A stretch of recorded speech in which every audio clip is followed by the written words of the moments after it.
Salut à tous, ici Seb, on se retrouve pour une vidéo présentation slash unboxing de Baseball Highlight 2045, donc édition base loaded. Donc ça c'est la nouvelle boîte de base entre guillemets qu'on vient de recevoir nous les backers sur la dernière campagne. Donc c'est une boîte qui comprend toutes les extensions, plus d'équipes de base, etc. De toute façon on va voir le contenu. Et en deuxième partie de vidéo, je vous présenterai le mode solo campagne. Par Orlo Pesdeza, et il n'est pas évident son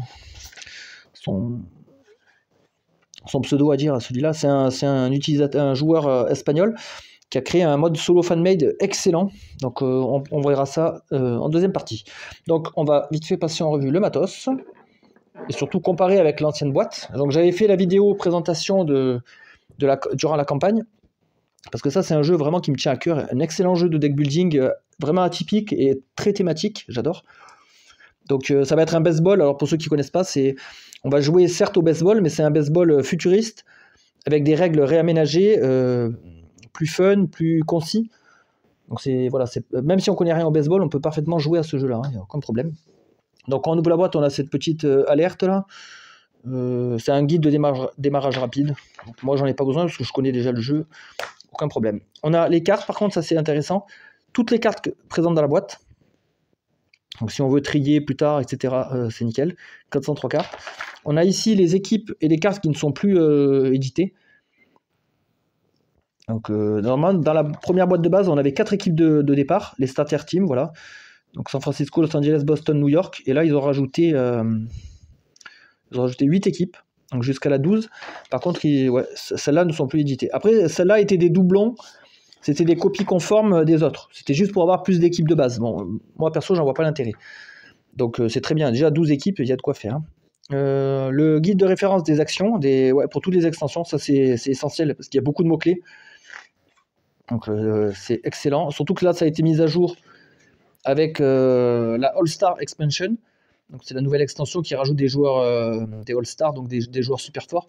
Et aussi avec les cartes promo. Il y a certaines nouvelles cartes promo avec des nouvelles capacités. Donc très très bon. Le livret de règles, celui-là il n'a pas bougé, je crois. Il n'y a pas un truc... Non, je crois qu'il n'a pas bougé. Non, c'est le même livret de règles. Non, il n'y a pas de changement. C'est le livret de référence qui a changé. Après, on a les plateaux joueurs. Donc ça aussi, ça n'a pas changé. Et voilà, comment se présente la boîte. Donc là, c'est cool parce que on a des intercalaires par rapport à la boîte précédente, je compare avec ce que j'avais avant. Il y a beaucoup d'espace, on voit que c'est assez vaste. En fait, la boîte aurait pu être plus petite, mais parce que même si les gens achètent les 12 équipes supplémentaires, ça rentre là largement. Donc je trouve que, je sais pas, la boîte est... parce que là, les cartes sont slivées. C'est démesurément grand. Vous voyez, ça... il y a un peu de vide. Les pions ont été rétrécis, c'est bizarre. Ils sont tout petits maintenant. Pour compter les runs et les games, ils sont tout petits. Bon, c'est pas grave. On a toujours nos fameux pions colorés. Donc la campagne proposait des espèces de figurines pour remplacer ça.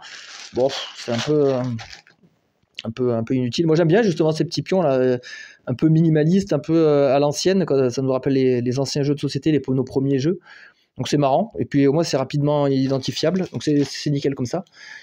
Il y avait les sleeves aussi, les sleeves Baseball Highlight qui étaient superbement décorés avec un dos illustré. Par contre, j'ai eu peur que ça fasse comme Slay the Spire et qu'à force de jouer et de mélange, que ça se décolle. Donc c'est dommage que le motif était super beau, mais bon, tant pis, j'ai mis des sleeves transparentes basiques que j'avais en stock. Donc voilà, ici on a nos... Là, il n'y a rien d'exceptionnel, c'est juste les 12 équipes rangées dans l'ordre. New York, Chicago, Saint-Louis, Pittsburgh, Milwaukee, Washington, Cleveland, Minnesota, Seattle. Ce qui est intéressant, c'est là. C'est plus là. Donc là, on a le deck de Free Agent. Ça, c'est les cartes du jeu de base. Alors, ils ont fait un intercalaire pour chaque extension. Robo Hitters, Natural, machin, les Rally Cap. Voilà, on peut tout séparer. Mais en fait, tous ces joueurs-là, même les promos, en fait, tous ces joueurs-là, on peut les mélanger dans le deck Free Agent. Alors ça casse un peu la dynamique de certaines extensions, de certaines synergies, en fait. Notamment, je crois que c'est dans la naturelle Magna Glove, il y a des joueurs qui ont le mot-clé teamwork, travail d'équipe, et ça demande de jouer avec des naturels. Voilà, lui par exemple, teamwork, double si vous avez déjà joué 2 naturels dans le jeu. Donc ça combote, voilà, il y en a pas mal qui ont ce pouvoir-là, là, de teamwork, lui aussi et tout. Et donc plus on va mettre d'extensions, plus ça va diluer les compétences, les capacités et les synergies. Mais en même temps, moi je me vois pas mettre 2 ou 3 extensions dans le gros deck, jouer avec, et après quand je veux faire une autre partie avec d'autres extensions, ça voudrait dire qu'il faut que je trie, que je range tout, que je sorte des autres extensions, je mets dedans, c'est trop laborieux. Moi je mets tout dans le deck directement, je m'embête pas avec ça. C'est le fun reste intact selon moi. Donc on a toutes les extensions. Ce qui va être intéressant, ça va être les nouvelles cartes. Alors il y a 2 extensions que moi j'ai jamais utilisées, même avec mon ancienne boîte, et avec celle-là, c'est l'extension des coachs. Donc ça, c'est utilisable comme multijoueur. C'est dommage parce que c'est des capacités uniques, activables une fois, sauf si c'est comme ça là. Avec ce fond-là, je crois que ça marche autrement. Ah mais ça c'est un passif. Mais sinon, voilà, les capacités comme ça, c'est des one-shot. Et en fait, ça marche comme multijoueur, quoi. En solo, à moins de faire une variante, on peut pas les utiliser malheureusement. On a aussi les stades, alors ça, ouais, je pourrais le prendre. En fait, ça donne des capacités à chaque partie. Et là, on a 2 petits terrains. Si on veut jouer en mode minimaliste, sans sortir les gros plateaux, ou avec une version transportable, on pourrait prendre ces petites cartes. Bon, c'est un peu gadget, ça. Et du coup, ouais. Donc du coup, Ballpark et les coachs, je les ai pas ciblés parce que je pense pas y jouer. Je pense pas jouer avec. Sinon, en promo extra, en nouvelle carte, on a eu quoi? On a eu ça là, Yoshi Sebi. On dirait un peu Général Grievous avec ses 4 bras. Donc là, il y a des nouvelles capacités. Hein. Le Magnaglove Plus. Donc c'est des joueurs qui sont assez forts. Hein. Steel Sign. Double, sauf si votre adversaire joue une carte naturelle. Là, c'est pareil avec le robot. Là, c'est marrant parce que c'est l'adversaire qui choisit. Soit il annule tous ses coups, ou soit on peut rafraîchir 2 cartes de sa main. Donc rafraîchir, c'est défausser 2 et piocher 2. Si vous êtes devant ou derrière, vous pouvez annuler tous les coups et ajouter un de ces coups à votre hitbox. Donc en plus des 2 home runs, il prend un coup supplémentaire. Il est monstrueux, lui.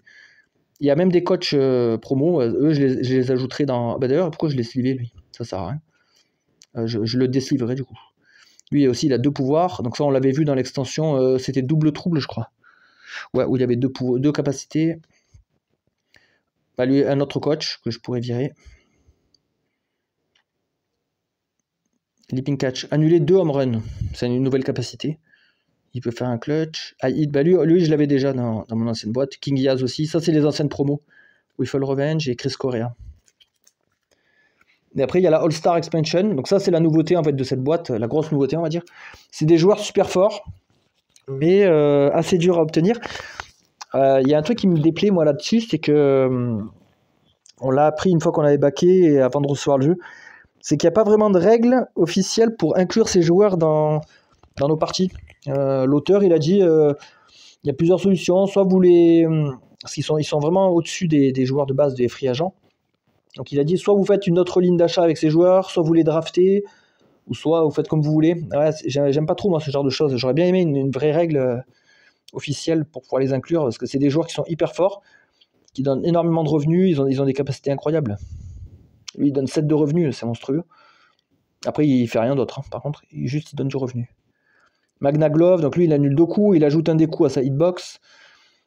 Là, l'adversaire choisit soit un home run immédiat, ou soit plus 6 revenus pour ce tour d'achat. Golden Glove, annulé 3 coups. Et vous voyez, il annule 3 coups, il coûte pas si cher que ça. Hein. Quand vous jouez un cyborg, double pour le reste du jeu. Lui, c'est balèze, il améliore tous les cyborgs. Magnaglove, ouais, donc des joueurs assez exceptionnels et pas si onéreux en fait finalement. C'est ça qui est bizarre. Et autre chose qui me dérange aussi, c'est que là, c'est les joueurs, donc c'est la All-Star Expansion, donc c'est les joueurs, on va dire, ultimes. Il n'y a rien pour les différencier des autres joueurs, quoi. On aurait pu faire un autre cadre, par exemple doré, ou enfin une couleur qu'on aurait pu remarquer, parce que moi, une fois qu'ils vont être mélangés je pense que je vais les mélanger dans mon deck free agent. Et tant pis, hein, des fois ils sortiront, des fois ils sortiront pas. Ouais, je sais pas trop comment faire là. Je sais pas. Surtout que je peux pas les différencier, hormis avec la carte là, AS. All-Star, ah oui, c'est avec ça, ouais, All-Star. Ouais, bah pareil, je me vois pas les mettre dans le deck et après les trier à chaque partie. Hein. Ok, donc voilà, on a passé en revue tout le contenu de la boîte. Attendez, pour expliquer le mode campagne, je vais peut-être laisser la boîte dehors. Je vais faire une simulation de mise en place de partie. Comme ça, je vais vous expliquer le mode de All-Star. Nous revoilà donc pour le mode championnat, et pas le mode All-Star comme je l'ai dit précédemment. Je sais pas, je suis resté sur le All-Star, j'ai gardé ça en tête. Donc le mode campagne de Orlo Pesdeza, je l'ai déjà joué plusieurs fois, il est vraiment cool. Donc à la base, lui, son mode campagne, il l'avait fait sur la boîte de base. Parce que vous voyez, il y a les 4 équipes de base, San Francisco, Los Angeles, New York, Boston. Donc là, j'ai sorti là. Par contre, il nous dit bien que si nous, on a d'autres équipes, on peut très bien remplacer. Hein. Donc en fait, ce qu'on va faire, nous, c'est on va choisir une équipe parmi 4. Donc admettons, moi, dans ma nouvelle boîte base loaded, j'ai Chicago. J'ai envie de jouer avec Chicago. J'en dégage une, hein, c'est pas grave. Hein. Hop, je prends Chicago, celui-là, je la dégage. Et voilà, et on peut très bien jouer là-dessus. Hein. Donc on choisit son équipe. On prépare les 3 équipes starter restantes. Donc là, et pareil, pour l'automa, on peut les changer. Et on va devoir builder par contre les équipes. Donc San Francisco, par exemple, mauvais exemple, c'est celui que j'ai dégagé. On va faire Los Angeles, par contre, pour l'automa. Donc en fait, on nous dit, vous prenez les 5 vétérans. Donc 1, 2, 3, 4. Les 5 vétérans, voilà. Tous les rookies, on les dégage. Ouais, c'est ça. Et ensuite, vous piochez des cartes du deck free agent. Donc le deck free agent, c'est tous les joueurs qu'on peut recruter, les joueurs avancés, on va dire. Vous piochez des cartes du deck free agent jusqu'à ce que vous trouviez 5 cartes aléatoires qui coûtent 7 ou moins. Donc je sais pas, on va se faire un tas. Hein. Donc voilà, par exemple, lui il coûte 7 ou moins. Lui non, donc on le dégage. 7 ou moins, ouais. Non. Oui. Oui. Non. Et oui. Voilà. Et 5 cartes qui coûtent... Ah non, pardon, qui ont 2 ou plus hitbox. Non. Oui. Oui. Donc ça peut leur faire des joueurs... ça peut leur donner des joueurs hyper forts. Voilà.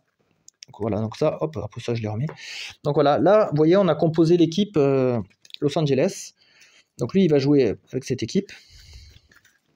Donc on fait pareil en suivant les consignes. Chaque équipe n'a pas les mêmes consignes. Hein. Par exemple là, New York, il a 5 cartes aussi qui coûtent 7 ou moins, donc des joueurs un peu moins forts, on va dire.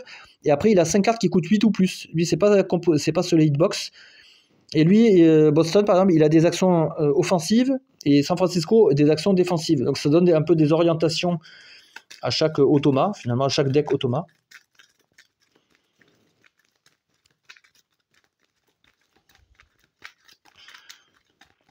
Voilà, c'est une carte qui s'est échappée. Voilà, donc admettons, là, tac, on dit qu'on a composé tous les decks des automas. Hein.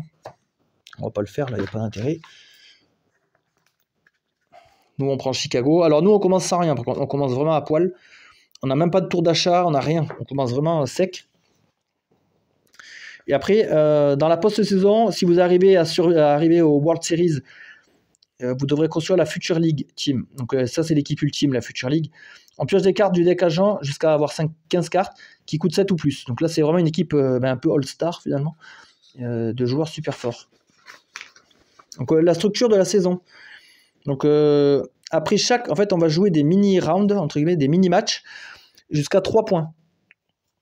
Donc peut-être que moi, au premier match, il va me mettre 3-0, ou alors je vais gagner 1, 2, voilà. On va jouer vraiment en 3 games. À la fin de chaque game, il y a toujours le magasin. Donc normalement, c'est 6 cartes dans le marché. Après, il y a une variante que moi, je suis pas fan. C'est de dire que si on rajoute des extensions dans le deck free agent, on peut faire un magasin de 10 cartes. Mais moi, j'aime pas, ça fait beaucoup trop de choix. J'aime pas. Moi, j'aime bien justement devoir m'adapter à ce que j'ai. Donc moi, perso, je reste sur la variante 6 cartes, sur la version même officielle. Donc à la fin d'une game, par exemple, première game, je l'ai gagné. Donc pareil, on aura joué 6 cartes et tout, comme d'habitude. J'aurai généré 8 de revenus. En fait, je ne vais pas pouvoir acheter le joueur. Je vais pouvoir faire du scout, comme on dit, donc c'est du repérage. Donc admettons, j'ai repéré Jeune Span, ok, je le mets dans ma zone de scout. Mince, je remplace avec un autre joueur, tac. Deuxième match, c'est lui qui gagne, j'ai 4 de revenus. Je me dis, bon, je vais prendre lui. Hein. Je vais scouter pour trouver lui. Je fais du repérage. Et dernier match, il gagne, et j'ai 8 encore une fois, je repère Ty Perry et je le mets de côté. Voilà, une fois les 3 mini-games résolus, je vais choisir un de ces joueurs que j'ai repéré. Donc en fait, l'acquisition de cartes est beaucoup plus lente dans le mode campagne. Donc là, il faut vraiment peser ses choix. Donc admettons, je me dis, bah là, le plus intéressant pour toute la campagne, c'est soit lui pour l'offensive, soit lui, bon allez, je vais prendre lui, un joueur défensif, hop, je le prends. Ceux-là sont défaussés, on les reverra plus. Et l'automa, il va gagner la carte la plus chère du marché. Donc là, ça serait la 11. Donc lui, il gagne ça, parce que comme ça, il s'améliore aussi en même temps. Il gagnerait la 11, et par exemple, il aurait joué 2, 3, 4, 5, 6. Ouais, il aurait joué ses 6 cartes, donc là, il aurait fallu qu'il vire une de ses cartes. Alors, qu'est-ce qu'il vire, lui? Prenez la carte la plus chère. Ok. S'il y a égalité dans les cartes à acheter pour l'automa, on regarde celle qui a la meilleure hitbox, donc qui a le plus de cases. Bah, lui, de toute façon, c'était déjà le plus cher, hein, donc il n'y avait pas d'hésitation. Enlever un vétéran du deck. Ah ouais, vu qu'il va s'améliorer 5 points, il faut que j'enlève un vétéran du deck. D'accord, donc en fait là, lui, il a le droit de ne pas virer une carte qu'il a jouée. Il peut aller chercher dans son deck un vétéran, voilà, ça peut être lui. Hein. Donc là, on lui vire son vétéran. Et du coup, il gagne Max Verlander, qu'il ajoute à son deck. Donc là, il est forcément gagnant. Hop, on remplace, voilà. Et en fait, on va suivre l'évolution comme ça de la campagne. Donc à chaque fois, quand le joueur solo affronte un automa, ça se passe comme ça. Par contre, il y a des matchs aussi où 2 automas vont s'affronter. Oui, là, en fait, on a la feuille de suivi. Donc après chaque match, on va devoir cocher les résultats. Alors là, il a fait la liste, lui, avec les équipes de base. Alors si on joue avec... c'est qui, nous, qu'on a pris Chicago, je crois. Si on a pris Chicago, le de San Francisco, faut barrer et réécrire, je sais pas. Peut-être qu'il aurait dû laisser les cases vides. Ouais, ça aurait peut-être été mieux pour qu'on puisse... Ouais, mais après, non, on aurait dû remplir nous-mêmes. Parce que là, en fait, il a tout calculé, le gars, pour qu'on puisse... On est juste à cocher. Donc c'est vrai que c'est beaucoup simple. Il y a les équipes V, visiteur, et H, home team. Donc ça veut dire que l'automa, parfois, peut se retrouver en visiteur, contrairement au mode solo basique. Donc il a droit à sa visiteur save, etc. Donc les règles sont expliquées dans la feuille. Et donc ça, c'est... à chaque fois que les 4 équipes se sont affrontées, on fait le petit résultat, et hop, et on avance dans la campagne, vous voyez, game 15, etc. On avance. Je vais vous montrer comment 2 automas s'affrontent. À la fin de la saison, ici, on fera le classement entre les 4 meilleures équipes. Les 2 meilleures équipes vont s'affronter en Historical League Championship Series, sur un match de 5 games. Et si on gagne ce match, on va au World Series, donc contre l'équipe ultime, la Future League Team. Là, c'est bien parce qu'il a remis en rappel la composition des decks, tout ça. Donc c'est là où on affrontera l'équipe ultime. Vous voyez, tout est résumé, hein, structure et tout. Donc c'est assez simple finalement. Et finalement, comment s'affrontent 2 automas? Là, je vais enlever ce deck. On va prendre deux faux decks. Enfin, 2 faux decks. 2 decks qui ne sont pas construits, c'est pas grave. Donc pareil, ils vont en 3 points. Donc il y a une équipe homme, une équipe visiteur. Donc ça, on se fie à la feuille. En fait, on suit le déroulement de la feuille. Tout simplement. En fait, c'est tout bête. On pioche une carte chez chaque automa. Hop, on les compare. Et en fait, on compare les hitbox. Eux, ils s'affrontent juste avec les hitbox. Donc là, double contre double, égalité. Personne ne marque de points. On prend une autre. Ah, single contre double. C'est lui qui gagne. Donc hop, il gagne 1 point. Non, je crois qu'il gagne une game direct. Ça fait longtemps que j'ai pas pratiqué. Je crois que c'est ça, ouais. Single, égalité, on s'en fout. On continue. Ah, intéressant. Intéressant, parce que là, alors là, on compare la première case. Single contre home run, c'est home run qui gagne. Non, je crois que c'est là-dessus, je crois. Ah, je sais plus. Attendez, on va regarder.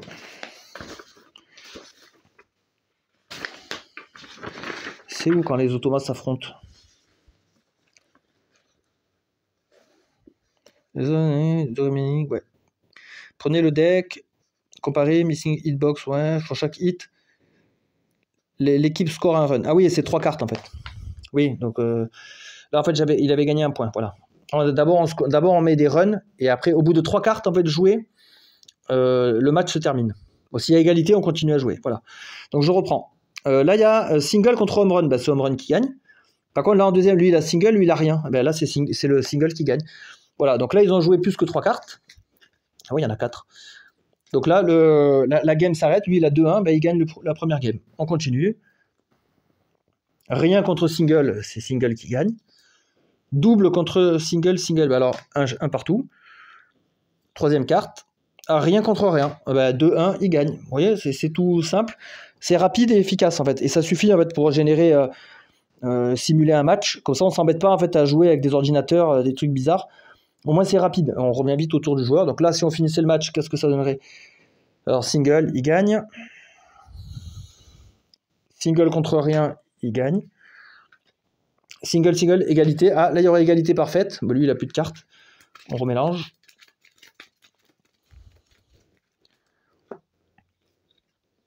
Single, single. Encore. Ah, lui, il a rien et lui, il fait 2 singles. Donc là, hop, il gagnerait. Voilà, ça finirait sur 2-1. Du coup, on prendrait notre fiche de suivi. Et on irait répertorier les scores. Voilà, qui a gagné la manche 1, 2, 3. Et après, on fait le petit topo. Voilà. De toute façon, je pense que je ferai une petite vidéo partie solo. En mode campagne, comme ça on fera un début de campagne, on fera peut-être les deux premières semaines, là, voir ce que ça donne. Mais en tout cas, ouais, mode campagne excellent. Vraiment, je vous invite à l'essayer. Et je mettrai le lien vers le fichier, ça se trouve sur BGG, dans la description. Voilà. Allez, bonne journée à tous et à bientôt. Bonne partie de baseball en attendant.